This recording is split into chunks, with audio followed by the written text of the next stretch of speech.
И вновь наши паралимпийцы пополнили копилку медалей. Александра Манагарова и Алдар Халгаев завоевали серебряную и бронзовую медали на чемпионате первенства России по тэквондо в Хумсе «Спорт-Алин» в Суздале Владимирской области.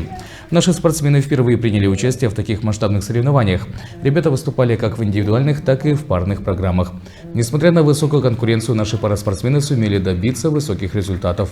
Они выполняли упражнения, представляющие собой комбинацию приемов, защиты и нападения, выполняемые по определенным траекториям в точно установленные последовательности и имитирующие реальный бой. Отмечу, адаптивное тэквондо развивается в республике с марта 2023 года.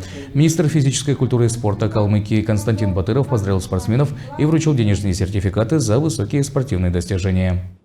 Когда дети выиграли, на самом деле это было такое чувство гордости и действительно радости, что из нашей маленькой Калмыкии наши маленькие звездочки стоят на пьедестале. Но мы узнали, что открывается новая секция, и тренер именно Анжела Владимировна. Мы как бы шли больше на тренера. И она с первого занятия уже ее очень так отметила.